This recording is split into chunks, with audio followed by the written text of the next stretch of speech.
Morning, all. All right, so we're starting the day off looking at the 1932-1933 season, a season which sees the Ottawa Senators return to the league after a year away from the league, and the Philadelphia Quakers do not. They stay folded, and Philadelphia, we get a team in the 60s, of course. Pittsburgh does as well, but that's quite a ways down the road at this stage. So your number one team in the league that year is Boston. I'm considering doing a video on how many times the Boston Bruins have been number one overall and whether or not that's translated to success, because it definitely predates the President's Trophy that's been a struggle for them. But in the Canadian division, Toronto wins. They end up 24-18-6 for 54 points. The Montreal Maroons, second in the division, 48 points for them, a record of 22-20-6. The Montreal Canadiens below 500, but in the playoffs, 18-25-5, 41 points. The New York Americans, 15-22-11 for 41 points. And then you've got the Ottawa Senators at 11-27-10, 32 points for them because their players got given away in the dispersal draft. And it's not like the Ottawa Senators were great the year before they took that year off either. On the American side, the Boston Bruins do finish first on a tiebreaker with Detroit, 25-15-8, 58 points. The same record as the Detroit Red Wings. Yep, the Falcons go away, they become the Red Wings, and here we go. The New York Rangers, nice to have the Red Wings logo on the board. The New York Rangers, 23-17-8, 54 points for them as well. The Chicago Blackhawks, 16-20-12 for 44 points. Easy for me to say. 16, 20, and 12. They're easy.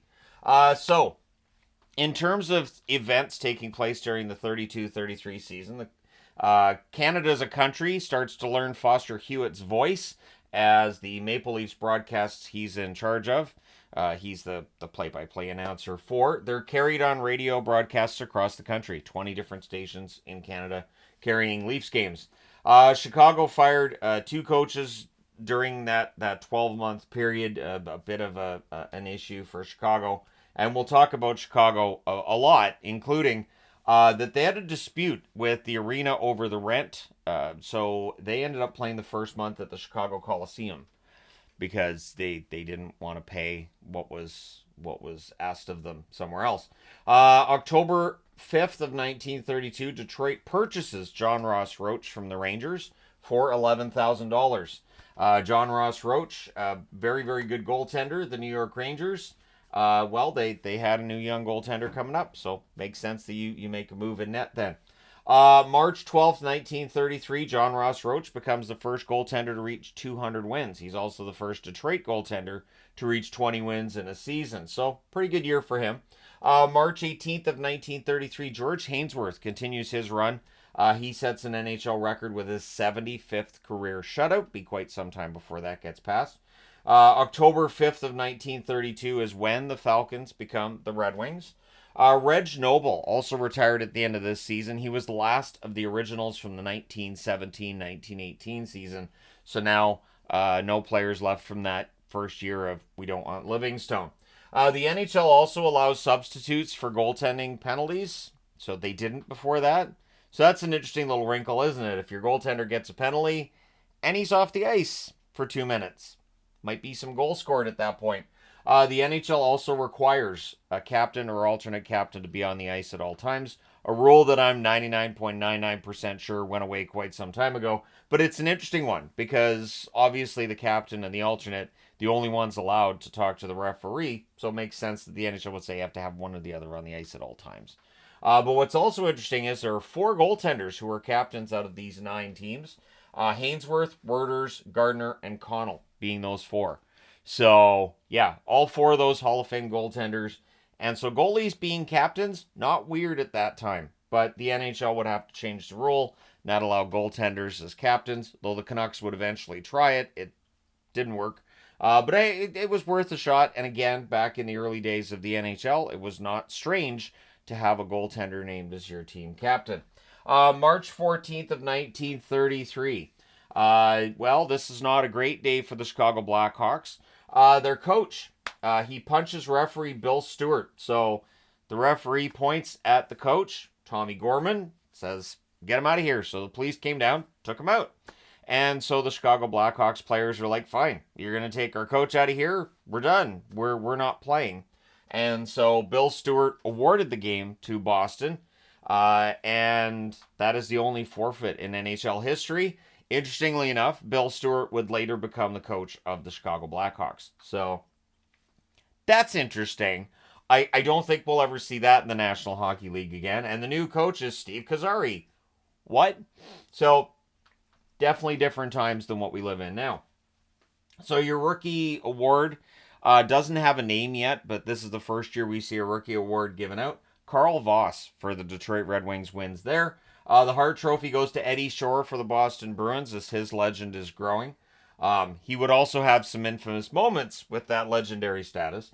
The Lady Byng goes to Frank Boucher of the New York Rangers. Not a surprise there. He's back after 1 year of not winning the award.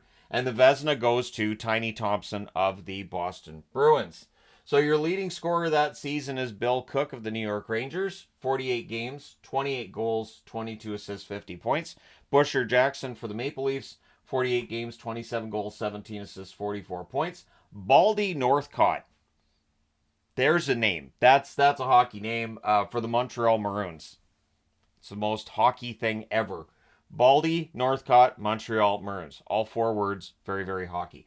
So 48 games, 22 goals, 21 assists, 43 points. Somewhere there might be somebody with the last name Northcott going, this is weird. Paul Haynes of the Montreal Maroons, 48 games, 16 goals, 25 assists, 41 points. And Hooley Smith of the Montreal Maroons, 48 games, 20 goals, 21 assists, 41 points. Aurel Jolia for the Montreal Canadiens, 48 games, 17 goals, 21 assists, 38 points. Marty Berry for the Boston Bruins. So 2 first names. Don't trust a person with 2 first names. Somebody out there named Barry Marty is going to be upset. 47 games, 24 goals, 13 assists, 37 points. And Bun Cook, brother of Bill Cook, for the New York Rangers. 48 games, 22 goals, 15 assists, 37 points. So pretty strong numbers overall. The goaltenders, though, still really dictating the game at this point in time in history. John Ross Roach for Detroit, 25-15-8 record. 1.88 goals against average, 10 shutouts. Tiny Thompson for Boston, 25-15-8, 1.76 goals against average, and 11 shutouts. Then there's Lauren Chabot for Toronto, 24-18-6, 2.26 goals against average, 5 shutouts. And Andy Aitkenhead takes over as the goaltender in New York, 23-17-8. And by New York, I mean the Rangers, because Roy Werders is still the goaltender for the Americans. But Aitkenhead, 2.16 goals against average and 3 shutouts. Now, the playoffs are still odd. It's an odd setup, right?